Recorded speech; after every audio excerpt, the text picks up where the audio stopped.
ان 10 دنوں میں اس کتاب کا خلاصہ آپ کے سامنے پیش کرنا چاہ رہا ہوں، اور اس ایک سوال کا ہم جواب ڈھونڈ رہے ہیں. میں اپنے لیے، میں آپ کے لیے بھی نہیں، میں صرف اپنے لیے اس ایک سوال کے جواب میں یہ بات پیش کر رہا ہوں.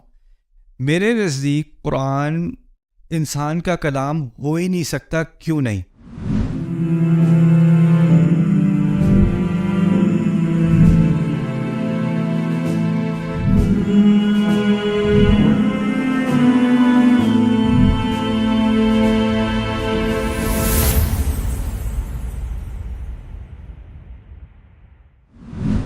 الحمد للہ رب العالمین والصلاة والسلام علی سید الانبیاء والمرسلین وعلی آلہ وصحبہ اجمعین.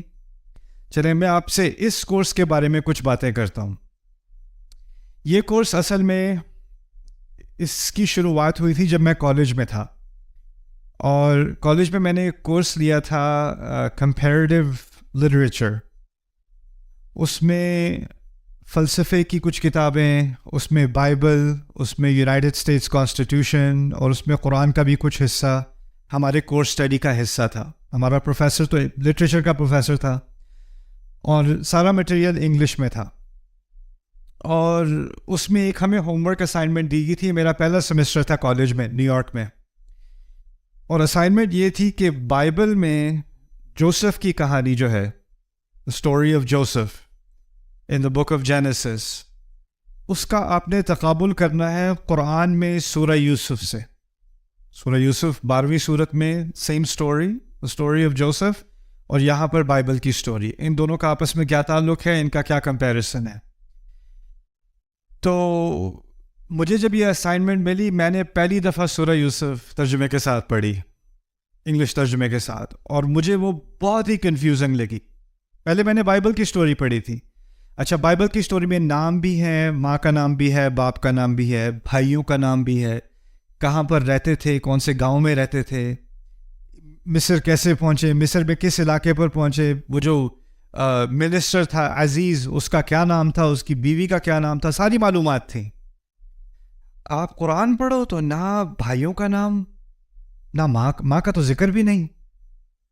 اور پھر جو بائبل میں قصہ ہے اس میں جگہوں کے نام، یہاں پر جگہوں کا بھی کوئی ذکر نہیں، کوئی خاص نہیں، بس مصر کا ایک لفظ کہہ دیا ایک دفعہ بس. اب وہ مصر کا باقاعدہ منسٹر ہے، لیکن اس کو بھی العزیز، یعنی جس کے پاس اقتدار ہو، بس اتنی سی بات کیا کہ آگے بات چلتی. اس کی بیوی کا نام نہیں، کوئی بھی تفاصیل نہیں. تو لگا یہ کہ قرآن میں بہت ساری معلومات مسنگ ہیں. بائبل میں بہت زیادہ معلومات ہیں اور قرآن میں بہت ساری چیزیں مسنگ ہیں. اور اس بات سے مجھے ایک کنفیوژن بھی ہوئی اور غصہ بھی آیا کہ ایک انا ہوتی ہے نا، پیدائشی مسلمان ہے، اور اب لگ یہ رہا ہے کہ بائبل جیت رہی ہے. مذہبی اعتبار سے بھی نہیں، لیکن ایک ہیریٹیج ہے ہماری، میں مسلمان ہوں، پیدائشی مسلمان ہوں، اور ہمیں قرآن پر فخر ہے. سمجھ آتا ہو نہ ہو، فخر ضرور ہے. اور بچپن سے یہ سنا ہے کہ اس کا ایک ایک لفظ ایک ایک مقام پر بالکل پرفیکٹ ہے، اس سے آپ ایک لفظ کو اپنی جگہ سے ہٹا نہیں سکتے، اور اس میں کوئی چیز نہ زیادہ کی جا سکتی ہے نہ کم کی جا سکتی ہے. تو لا یأتیہ الباطل، اس پہ تو کوئی باطل آ ہی نہیں سکتا. تو اس غصے کی وجہ سے مجھے سمجھنے کی خواہش ہوئی کہ میں اس قرآن کو، شاید ترجمے میں کچھ مسنگ ہے، شاید عربی میں کوئی ایسی بات ہو رہی ہے جو ترجمے میں مسنگ ہے. اور اس وقت سے میری ایک دلچسپی ہوئی قرآن کو بغیر ترجمے کے سمجھنے میں. اور جب میں نے عربی کے بعد قرآن کا مطالعہ شروع کیا تو میرے ذہن میں اور بھی مزید سوال آنے شروع ہو گئے، کیونکہ اللہ تعالیٰ قرآن میں جب بات کرتے ہیں، آپ نے کسی میں تھوڑا سا بھی قرآن پڑھا ہو تو قرآن میں کچھ ایسی کوالٹیز ہیں جو اور کتابوں میں نہیں ہیں. اللہ تعالیٰ فرض کریں کبھی تقوی کی بات کرتے ہیں، لیکن ایک دفعہ نہیں کرتے، بار بار کرتے ہیں. 200 سے زیادہ مرتبہ ایک ہی مضمون پہ، تقوی پہ ذکر کیا جا رہا ہے، تقوی کا. اگر کسی ایک قصے کی بات ہو رہی ہے، موسیٰ علیہ السلام کا قصہ ہو رہا ہے، تو وہ ایک مقام پر مکمل بات نہیں کی جا رہی، تھوڑی سی یہاں، تھوڑی سی وہاں، تھوڑی سی وہاں، یعنی ٹوٹا ہوا ایک چھوٹا سا ٹکڑا ادھر، ایک ٹکڑا ادھر، ایک ٹکڑا ادھر. پھر دوسری بات، اگر قصہ دوبارہ دہرایا بھی جا رہا ہے تو اس کی تقریباً کچھ تفاصیل وہی ہیں جو پہلے بھی کہی جا چکی ہیں، تو دوبارہ کہنے کا کیا فائدہ. آپ کسی اور کتاب کو کھول لو، اس میں اگر کوئی پرانی بات یا چیپٹر 5 پہ آپ پہنچے ہو، 5ویں باب پہ پہنچے ہو، اور اس میں تیسرے باب کا کوئی حوالہ دینا ہوتا ہے، تو جو کاتب ہوتا ہے، آتھر ہوتا ہے، وہ کہہ دیتا ہے آپ فلانے پیج پہ چلے جائیں، اس بات کا وہاں ذکر ہو چکا ہے. وہ پوری بات دوبارہ نہیں چھاپے گا، وہ صفحے کو ضائع نہیں کرے گا، رائٹ؟ لیکن قرآن میں ایسی بات نہیں ہے. قرآن جب آپ کتاب کے طور پہ پڑھتے ہو تو جو بات آپ نے پہلے پڑھی تھی وہی بعد میں بھی آ رہی ہے. کبھی کبھی وہی جملہ، وہی آیت، وہی ذکر، لفظ پہ لفظ دوبارہ ریپیٹ ہو رہا ہے. پھر دوسری بات کہ عام کتاب میں ایک ترتیب ہوتی ہے، پہلا چیپٹر، دوسرا چیپٹر، تیسرا چیپٹر. جو بات آپ نے پہلے میں سیکھ لی وہ آپ نے دوسرے میں نہیں سیکھنی، اس کی بنیاد پر دوسرے کی بات ہوگی، پہلے 2 کی بنیاد پر تیسرے چیپٹر کی بات ہوگی. اور اسی طرح ترتیب سے جتنا آپ آگے جاؤ گے اتنا مضمون آگے بڑھتا چلا جائے گا. اور اگر آپ مضمونوں کی یا چیپٹرز کی، ابواب کی ترتیب کو ادھر ادھر کرو گے نا تو کتاب کی کوئی تک نہیں بنے گی، کچھ سمجھ نہیں آئے گی یہ کیا ہو رہا ہے. لیکن قرآن کے اندر اگر آپ فرض کریں کوئی سورۃ العصر پڑھتا ہے اور اس کے بعد جا کے سورۃ البقرہ پڑھتا ہے اور اس کے بعد جا کے سورۃ التوبہ پڑھتا ہے، 9ویں سورت، پھر جا کے سورۃ الناس پڑھتا ہے، آخری سورت، بات پھر بھی اس کو سمجھ آ جائے گی. یعنی وہ ایک طرح سے ان میں سے ہر ایک سورت انڈیپینڈنٹ ہے، وہ خود سے ہی ایک کتاب ہے، اس کا کسی باقی حصے سے لگتا ہے کہ کوئی تعلق ہے یا نہیں ہے، کچھ سمجھ نہیں آ رہی. بات اور کتابوں کی طرح نہیں ہے. میں دینی اعتبار سے بات نہیں کر رہا، ادبی اعتبار سے بات کر رہا ہوں. آپ کسی بھی کتاب کو دیکھ لیں، اس کا سٹرکچر، اس کا نظام قرآن کی طرح کا نہیں ہے، اس کا سٹائل قرآن کی طرح کا نہیں ہے. تو یہ چیزیں جب میں نے نوٹ کی عربی میں بھی، تو پہلے تو میں سمجھ رہا تھا بات کو اور تفسیر کا مطالعہ میں نے شروع کر دیا تھا، لیکن یہ سوالات میرے ذہن میں رہے کہ قرآن اس طرح کیوں ہے، اللہ تعالیٰ اس طرح بات کیوں کرتے ہیں، اس کا کیا مقصد ہے. اور پھر دوسری بات کہ سورت کے اندر بھی، ایک سورت کے اندر جس طرح کسی کتاب میں عنوان ہوتا ہے، چیپٹر کا عنوان ہوتا ہے، آپ کو پتہ چل جاتا ہے کہ اس پورے چیپٹر میں اس پر بات ہوگی. آپ آل عمران کو کھولیں، آل عمران کا مطلب ہے عمران کا گھرانہ.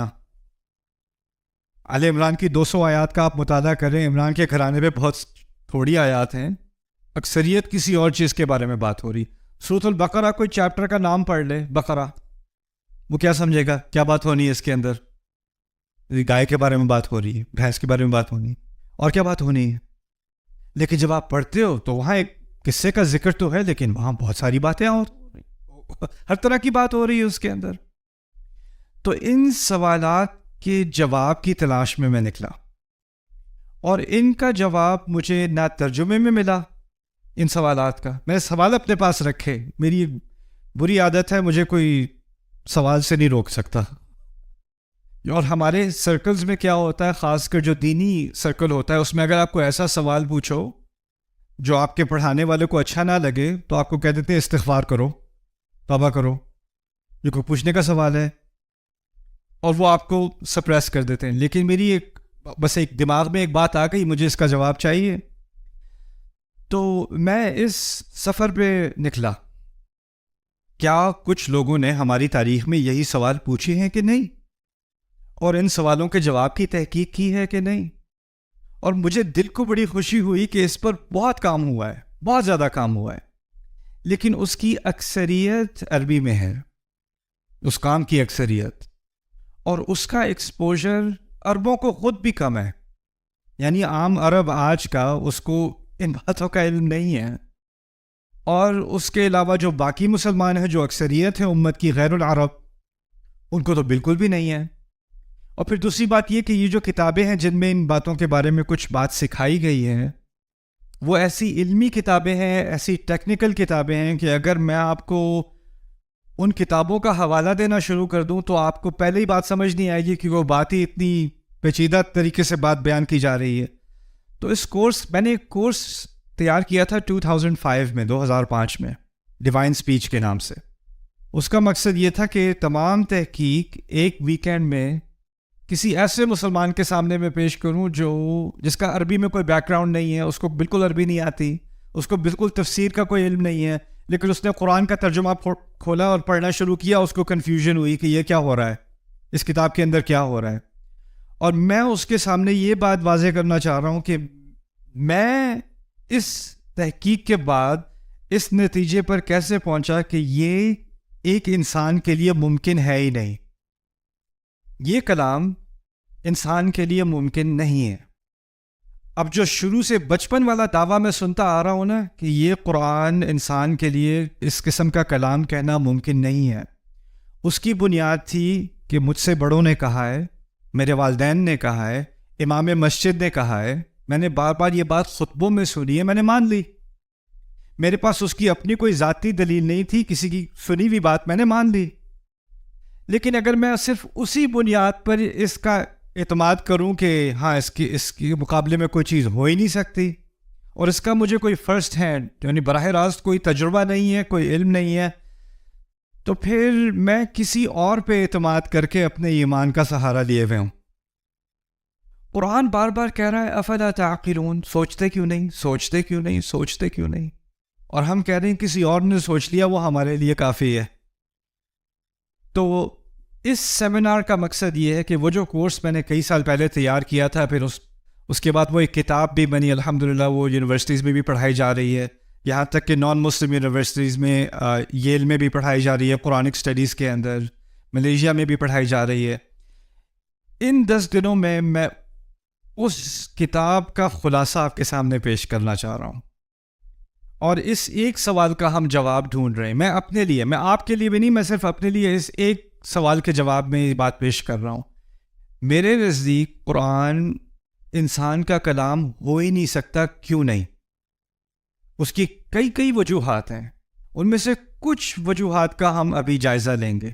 تو جو قرآن، جس کو اس کورس کا نام میں نے رکھا ہے آخری معجزہ، آپ کو پتا ہوگا نا، تو یہ جو نام میں نے رکھا ہے نا، اس کے بارے میں ایک دو باتیں پہلے سمجھ لیں، پھر ہم اپنا کام آج کا شروع کرتے ہیں. ویسے ہم آج بیہائنڈ ہیں، میرا مقصد تھا آج فاتحہ کے بارے میں مکمل بات ہو جائے گی، مجھے نہیں لگتا کہ ہوگی، لیکن کوشش کریں گے انشاءاللہ. میں رش نہیں کروں گا، اگر زیادہ ٹائم چاہیے تو کل کر لیں گے، اگلے دن کر لیں گے انشاءاللہ، لیکن میں مٹیریل کو رش نہیں کرنا چاہ رہا. اب میں چاہتا ہوں کہ آرام سے ایک چیز کو آپ صحیح طرح سے سمجھیں، اس کے بارے میں سوال ہوں تو آپ کو سوال پوچھنے کا بھی موقع ملے. قرآن کے معجزے کے بارے میں ایک بات سمجھ لیں. اگر کوئی سمندر میں غوطہ لگاتا ہے، گہرائی میں اترتا ہے، وہاں اس کو موتی ملتا ہے یا کوئی خاص قسم کی مچھلی ملتی ہے، اور وہ نکال کے وہ لاتا ہے اور کہتا ہے یہ دیکھو میں نے کیا ڈھونڈا سمندر میں سے، اور وہ یہ دعویٰ کرے کہ اصل جو سمندر کا خزانہ ہے نا وہ میرے ہاتھ میں ہے، کیا اس کا دعویٰ صحیح ہوگا؟ سمندر بہت بڑی چیز ہے، آپ بہت چھوٹی چیز ہو. آپ جتنے بھی غوطے لگا لو، پوری زندگی غوطے لگاتے رہو، آپ کے پاس اتنے سے موتی آنے ہیں آپ کے ہاتھ میں، اور باقی کتنے لامعلوم خزانے پیچھے رہ گئے، نامعلوم خزانے آپ کو پتہ بھی نہیں، دنیا کو بھی نہیں پتہ. قرآن کی مثال اللہ تعالیٰ نے خود دی ہے ایک سمندر کی طرح کی، بلکہ ایک نہیں کئی سمندر کی طرح.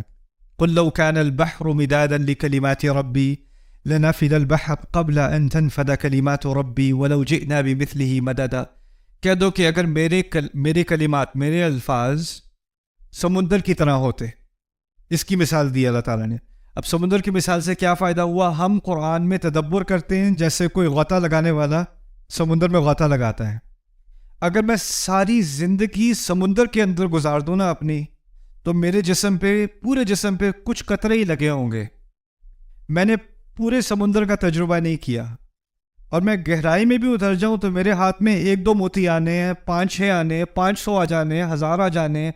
میں کبھی یہ دعویٰ نہیں کر سکتا کہ میرا پورے سمندر پر عبور ہے، یا میں پورے سمندر کا تجربہ کر چکا ہوں، اور اس میں جو خزانے تھے وہ میرے ہاتھ میں ہیں.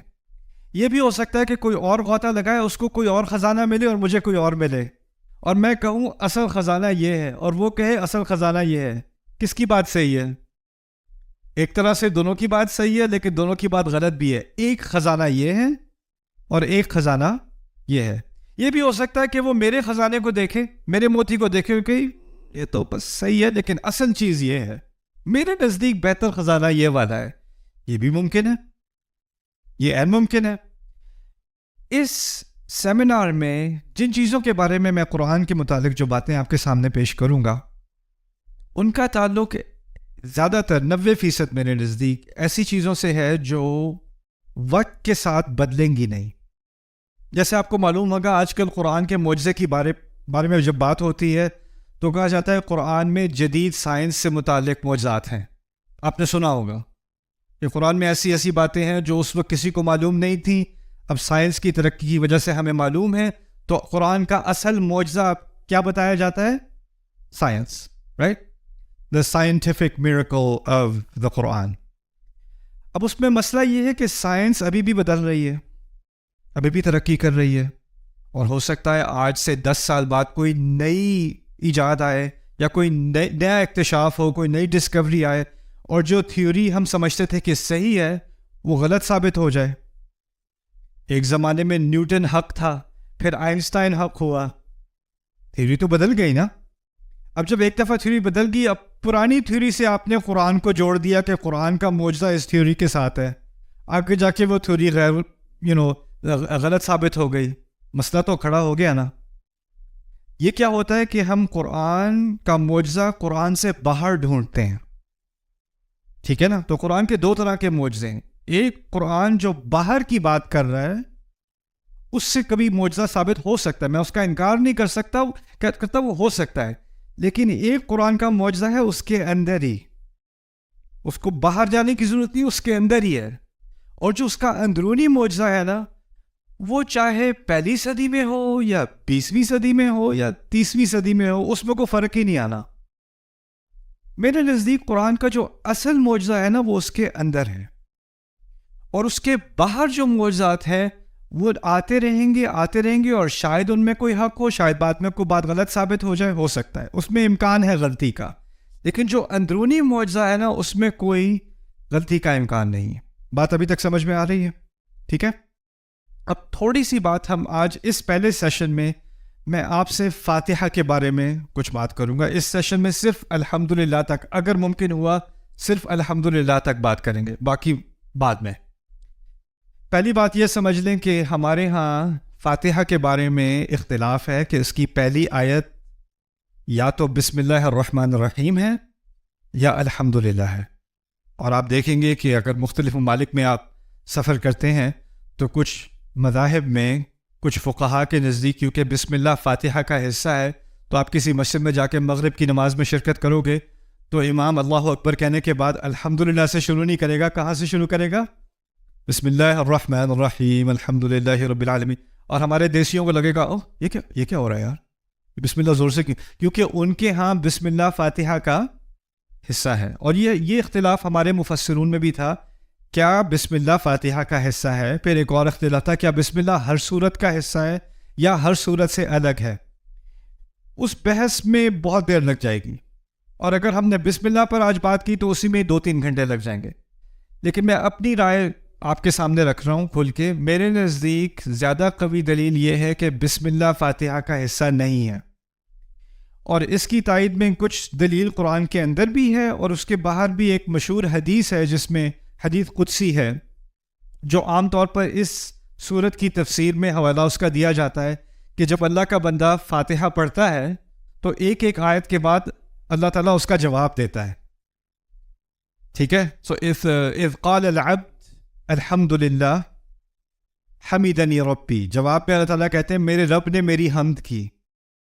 تو اس حدیث میں جو پہلی آیت کا ذکر ہے وہ کیا ہے؟ الحمدللہ. بسم اللہ نہیں ہے، الحمدللہ ہے. تو وہاں سے بھی ایک باریک سی دلیل مل گئی کہ شاید قوی دلیل یہی ہے کہ فاتحہ کہاں سے شروع ہوتی ہے؟ الحمدللہ سے. اچھا چلیں الحمدللہ پہ آج تھوڑی سی بات کرتے ہیں. حمد کا مطلب کیا ہے؟ کسی کو پتہ ہے؟ آپ لوگوں سے پوچھ رہا ہوں، کوئی ہاتھ اٹھانے کی ضرورت نہیں ہے. ڈیموکریسی.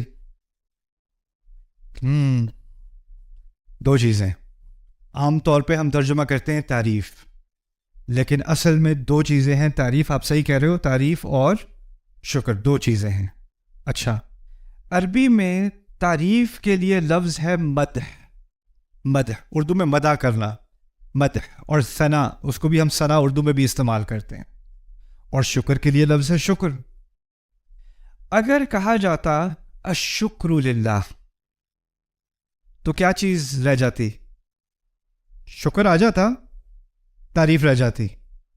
اگر کہا جاتا المدح للہ، الثناء للہ، اللہ کے لیے ثنا ہے، اللہ کے لیے تعریف ہے، اللہ کے لیے مدح ہے، کیا رہ جاتا؟ شکر رہ جاتا. لیکن اب ان دونوں کا فرق بھی تھوڑا سا سمجھ لیں، پھر آگے بات کرتے ہیں. دیکھیں، اگر آپ نے کسی کا خوبصورت گھر دیکھا چلتے چلتے، آپ کے بڑا خوبصورت گھر ہے، آپ نے شکر کیا، تعریف کی ہے؟ تعریف کی ہے. پاکستان کرکٹ ٹیم نے کوئی بہت اچھا میچ کھیلا ہو، انا للہ و انا الیہ راجعون، آپ اس میں تو شکر اور تعریف دونوں کرتے ہیں. خیر، کوئی اچھی گاڑی دیکھی، انسان تعریف کرتا ہے. کوئی پیارا سا بچہ دیکھا، انسان تعریف کرتا ہے. کوئی اچھے کپڑے دیکھے، اچھا کھانا کھایا، تعریف کرتا ہے. کوئی خوبصورت منظر دیکھا، کوئی پہاڑ دیکھا، تعریف کرتا ہے. لیکن شکر اور جگہ ہوتا ہے، اور جس چیز کی آپ تعریف کرتے ہیں لازمی نہیں کہ اس کا آپ شکر کریں.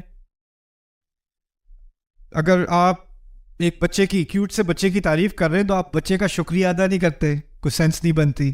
کوئی خوبصورت گاڑی ہے تو اس کی گاڑی کے پاس آ کے آپ گاڑی پہ ہاتھ رکھ کے اس کا شکریہ ادا نہیں کرتے، تعریف ضرور کر دیتے ہیں، بڑے مزے کی گاڑی، لیکن آپ اس کا شکر ادا نہیں کرو گے، شکر کی کوئی تک نہیں بنتی.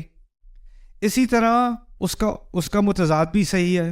کبھی کبھی ایسا ہوتا ہے کہ آپ کسی کا شکر ادا کرتے ہیں لیکن وہ تعریف کے لائق نہیں ہوتا. ایسا بھی ہو سکتا ہے. ابراہیم علیہ السلام کو وہی دین سکھایا گیا جو ہمیں سکھایا گیا. ہمیں کیا دین سکھایا گیا؟ انشکر لی ولی والدیک، اپنے رب کا شکر کرو اور دونوں والدین کا شکر کرو. شکر کی بات کی ہے نا. تو جو حکم ہم پر ہے وہی ابراہیم علیہ السلام پر ہے. اب ابراہیم علیہ السلام کے والد محترم شکر کے تو مستحق ہیں، والد ہے، لیکن تعریف کے مستحق ہیں کہ نہیں؟ نہ. فرعون نے موسیٰ علیہ السلام کی پرورش کی محل کے اندر، اور بعد میں اپنا احسان بھی جتلایا. جب موسیٰ علیہ السلام واپس آئے تھے، کہا تھا الم نربک فینا ولیدا ولبثت فینا من عمرک سنین، تمہیں اتنے عرصے ہم نے تربیت یہاں نہیں دی، کتنے سال تم نے ہمارے یہاں نہیں گزارے، کبھی تم سے کرایہ لیا تھا، کبھی تم سے کوئی معاوضہ لیا تھا؟ احسان جتلانے والی بات ہے نا. اور آگے سے موسیٰ علیہ السلام نے بھی جواب میں کہہ دیا تھا وَتِلْكَ نِعْمَةٌ تَمُنُّهَا عَلَيَّ، یہی تو میرا یہ آپ کا مجھ پر احسان ہے جو آپ نے مجھ پہ کیا. یعنی انہوں نے اس بات کا شکر کیا. یہ شکر کے الفاظ ہے نا، آپ نے مجھ پر احسان کیا. یعنی موسیٰ علیہ السلام نے فرعون تک کا شکر تو کیا ہے، لیکن کبھی کیا نہیں کریں گے؟ تعریف کا تو وہ مستحق نہیں ہے، شکر کا پھر بھی مستحق ہے. بات میں یہ کہنا چاہ رہا ہوں کہ عام طور پر یہ دونوں چیزیں الگ الگ ہوتی ہیں. شکر کہیں اور جاتا ہے، تعریف کہیں اور جاتی ہے. ان دونوں کو اکٹھا نہیں کیا جا سکتا عام طور پہ. پھر سوال پیدا یہ ہوتا ہے کہ جب اللہ تعالیٰ نے کہا ہے نا الحمدللہ، اور ان دونوں کو ایک ساتھ ملا دیا ہے، تو اس کا مطلب ہے جب بھی میرے منہ سے الفاظ نکلیں گے تو میرے جذبات سے دو مطالبے کیے جا رہے ہیں. جو بھی ہو رہا ہے مجھے کسی نہ کسی طرح اس کی تعریف کرنی ہے، اور پھر جو بھی ہو رہا ہے اس کی بنیاد پہ مجھے خدا کا شکر کرنا ہے. اب ہوتا کیا ہے، حالات خراب ہیں جی، اکانومی خراب ہے، بس جی الحمدللہ. اب آپ الحمدللہ جب آپ کہتے ہو تو نہ ذہن میں تعریف ہوتی ہے نہ شکر ہوتا ہے، بلکہ الفاظ ہی ہوتے ہیں بس اب صبر ہی کر سکتے ہیں. اور صبر کے لیے ہم نے نئی تعبیر کیا نکالی ہے؟ بس جی الحمدللہ. ٹھیک ہے، لیکن ہونا کیا چاہیے؟ مشکل کے اگر اللہ نے مجھے اس مشکل میں ڈالا ہے تو یہ مشکل بھی تعریف کے لائق ہے. اور اگر میں اس مصیبت سے گزر رہا ہوں تو اس میں اللہ کی کوئی نہ کوئی نعمت ہے، وہ پھر بھی میں اس کا شکر کروں گا. یہ ذہنیت ہے الحمدللہ کی، دونوں چیزوں کو کمبائن کر کے.